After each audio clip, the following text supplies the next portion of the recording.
yung kinuha nila na 20%, nangako sila na ibabalik. Ang grupo ko po, laban TNBS at saka ibang TNCs group namin sa National Public Transport Coalition, hindi nyo pa po binabalik, ma'am. Let's say here, totoo. Kasi tinanong ko kayo how many times hindi nyo pa po binabalik yung pinababalik ni Mr. Chair na kinulekta na 20% sa mga buntis estudyante at PWDs. Sir, we're Anong batas yun? asking for the provision po No, of the ma'am. senior You citizen. did mention about the law. When you mentioned, are you a lawyer? Yes, sir. Oh, then since you're a lawyer, dapat alam mo kung anong batas yun. Yes. Sorry for the interruption.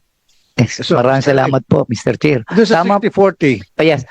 Yung pong 50-50 kasi, nung huling hearing natin, Mr. Chair, di ba, tatandaan nyo, Yes. ipinababalik na natin yung kinuha nila na 20%, nangako sila na ibabalik. Ang grupo ko po, laban TNBS at saka ibang TNCs group namin sa National Public Transport Coalition, hindi nyo pa po binabalik, ma'am. Let's say here, totoo. Kasi tinanong ko kayo how many times hindi nyo pa po binabalik yung pinababalik ni Mr. Chair na kinulekta na 20% sa mga buntis estudyante at PWDs, senior citizen. So, bigyan niyo po kami ng record, Mr. Chair. Pakikuha niyo po yung record sa kanila kung naibalik na yung pinangako nila sa inyo sa hearing natin. Wala pa rin po, Mr. Chair. Grab, would you like to answer that?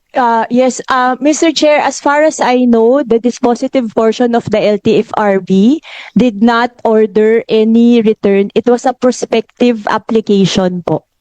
Okay. But I will check with our legal din po, but this is I thought it was agreed upon. I remember now. During that hearing, you did agree na yes, the 20% would be refunded to the riders. Hindi nyo pala sinunod, so you're just waiting a memorandum coming from the LTFRB? we actually appealed it. If I'm not, as far as I recall, Mr. Chair, we actually appealed this because Wait our a minute. cases. Yeah, ma'am. Yes. Sorry, you appealed it. I thought you already agreed na ibabalik nyo yung 20%. It was agreed upon during that hearing. And then, nag-agree ka pala, pagtalikod, ate ko na, i-appeal namin. Mr. Chair, I apologize. I wasn't here during the hearing, but I will check po. But I believe po, because when our legal team reviewed it, basis the RA for senior citizens po, there is no basis in law po. Because the law actually states that the discount should be borne by the TNVS driver. Nasa batas po ba yun? Correct, Mr. Chair. That's the reading po of our legal team. Okay. So sa senior citizen, And the PWD also po. And there were some guidelines at the time coming from the LTFRB that it's borne po by the drivers po for the discounts, not TNC. So Grab was shouldering this po, Mr. Chair, despite what the law said until 2023. In 2023, it became too much for the company given the proliferation of the PWD discounts. Senior citizens po, no problem, but the proliferation of PWD. So we asked the drivers, can we now share the burden and then eventually move to a 100% borne by the drivers only in June of 2024 po, or thereabouts, Mr. Chair. But if you look at the law po, there's actually no basis. That's why po we were asking LTFRB about it. okay, LTFRB, what's your opinion on that matter? Na yung discounts at PWD at saka sa senior citizen ay born doon sa mga riders. At totoo ba nasa batas yun? I haven't seen that. Mr. Chair, Is there a law yung pong that says na dapat rider mag-shoulder nung amount? well, I need to review, Mr. Chair, but kung titignan lang po natin sa ibang denomination, Mr. Chair, ang nagbo-born po, ang nagso-shoulder nga po nung discount, for instance sa jeep, is yung jeepney driver na Teka muna, pag sa jeepney driver, lalo na po, Mr. Chair, kung boundary system siya eh. Kung boundary po, hindi naman po niya ibabawas doon sa operator po niya yung kanya pong boundary sa mga discount. okay, that's boundary system. Kung Kung employee naman po, kung employer-employee naman po siya, then it is shouldered now by the company kasi Right. yung i-report niya is bawas na po dun yung mga discount. But I'm interested dun sa sinasabi ng Grab na nasa batas daw. Show it to me. Because I haven't seen it. My legis team hasn't seen it. Wala sigurong specific. Unless nag-invento lang to si Grab. Ah, Show me. What? Yes, sir. Sir, we're Anong batas asking yun? for the provision po No, of the ma'am. senior You citizen. did mention about the law. When you mention, are you a lawyer? Yes, sir. Oh, then since you're a lawyer, dapat alam mo kung anong batas yun. Yes, sir. Then tell us. Tell me now. Yes, Senior Citizens Act, sir. Sir, I'm just getting the exact provision po. Senior Citizens Act and then PWD's Act also. Nandun, nasabi dapat yung rider. Sir, for the senior citizens, yes. Sir, sa PWD, sir, we're looking at the provision, sir. Based on the study of our legal team, Mr. Pero dapat Chair. memorize nyo na yun. Alam nyo, pag-usapan Yes, sir. natin yan. Sige, pakibanggit sa Senior Citizens Act. Sige nga. Para malaman din ni Mr. Lim, kasi si Mr. Lim ang nag-raise ng issue na yan. Is sa mga nag-raise ng issue. We're interested. Even the LTFRB doesn't know. Okay? Banggitin nyo ngayon na. Yes, sir. Sir, if you could give us a few minutes lang, hinahanap lang, sir, Mr. Chair. Sige. Mr. Chair, pwede lang Sen Jamie. also in this yung ko lang doon, so again, it's the drivers who shoulder yung pong discount ng seniors, no? PWDs. Tama ko ba? Well, if That's the what you said, reading po, yes. Mr. Ang lang doon, Danger, Mr. Chair, I have received information. Madalas daw pag yung buntis o kaya PWD or senior, nagka-cancel daw minsan o madalas yung mga drivers kasi nga siguro dahil sila ang shoulder, maghahanap ng pipili na sila ibang pasahero. Does this happen? Have you heard any information about this? Unfortunately, Mr. Chair, there are incidents po, but Yes. we Yeah. do penalize it, the driver po. We try to remind the drivers that it's the obligation po to provide these discounts because these are legally mandated discounts under the law po. Kasi yun po ang mas kailangan talaga ng ride, no? Seniors, PWDs, yung buntis.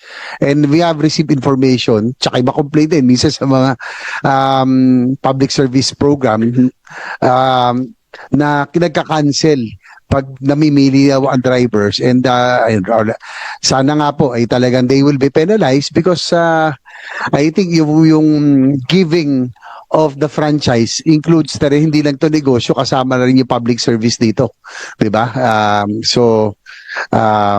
They should, kawawa naman we should also look at the plight of the seniors and the PWDs, no?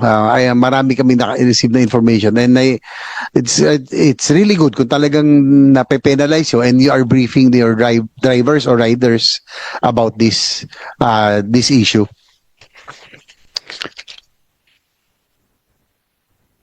May I be recognized po, Mr. Chair? And what's your name and you're from what company? I am from the National Commission for Senior Citizens. Go ahead, Ma'am Kalapit. Very good. Thank you. I cannot remember any provision in the law of RA 9994 that says that the discounts for senior citizens shall be borne by the driver. Wala po nakastipulate na ganon. Oh, Thank you po. Grab. Yari ka ngayon. Sige. Loyal ka pa man din. Kaya nga nagulat kami, nabulagan nyo kami, maging LTFRB, doesn't know. Na yung pinagsasabi mo, maging team ko, legis team ko. Ayan, meron ng isa pa. Si Miss Kalapit. Sir, so this is sir, it's an MC by LTFRB. It is what? Sir, MC, sir. So, hindi batas.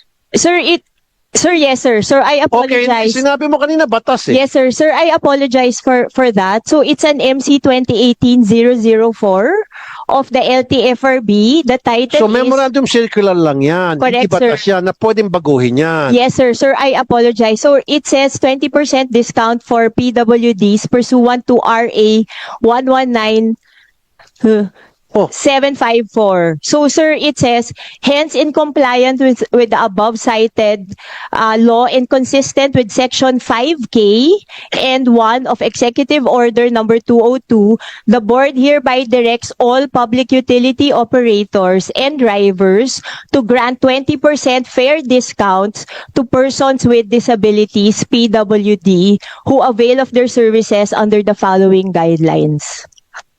So, sir, that's what we were asking the LTFRB, given that it was initially the discounts were borne by the drivers. So that's why we were appealing the decision. Ma'am, okay lang yung sa jeepney drivers kasi boundary system sila eh. Wala ako nakikitang problema doon. Kasi come what may, dapat meron silang imimit talaga na pera na i-endorso nila doon sa operator nila at certain amounts na dapat na i-endorso doon sa operator at yung natitira kita nila yon. Wala tayong, pero yung sa inyo employee-employees relationship yan. So LTFRB, anong reaction yung sinabi kanina ni Grab? Mr. Chair, yung 2018 po na binanggit po ng Grab, na-amend na po. Nag-issue po ang LTFRB nung March 19, 2025. I think this was after these issues was raised, Mr. Chair. So ang nilagay na po dito, Mr. Chair, yung 20% shall be the TNVS operator and the TNC will equally share 50-50 the mandated fare discounts. The fare discounts mandated by law and other regulations shall not be passed on by the TNC and the TNVS operator to the TNVS driver unless the TNVS operator is also the driver of the vehicle. So I think Mr. Chair, para po ma-resolve kasi marami po tayong klase. Meron nga po talagang TNVS na sa kanya po siya na po yung operator, siya rin yung driver. Yes. So basic kung ganun po, hati po talaga sila nung TNC. Pero similar po sa jeep, kung boundary naman po yung TNVS rider, tapos meron siyang operator, ang nilagay naman po natin dito ay dapat po sa TNC tsaka si operator niya ang mag-shoulder nung discount, hindi po si driver. Okay. So Grab, maliwanag.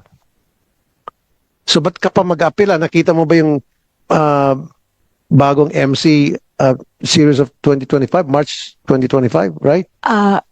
Yes, Mr. Chair. -10, 2025-10. Yes, Mr. Chair, what we were appealing is for the past. What the charges that we were saying from 2024, June 2024, because that's the only time we started charging the driver until the March 2025 resolution. Okay. We are not appealing for what we've shouldered previous to June of 2024. I think that was the point of Mr. Lim. He was saying that we should reimburse from the June 2024 until the March 2025. And that's what the only portion, Mr. Chair, that we were appealing because as I've said, based on our legal assessment, there is no basis to reimburse. All right. So moving forward. So kayo na mag-shoulder Grab, hindi na yung mga The operators po. We share with the operator, driver, not the driver, sir. The operator po of the Hindi, meron naman yung- TNBS. Yes. Otherwise, mas kayo dapat ang mag-shoulder. Yes. So we shoulder 60%, Mr. Chair. 60%. Yes, sir. Okay. Sige. Bato. I'm just looking at the complaints dun sa mga comment section namin, ano.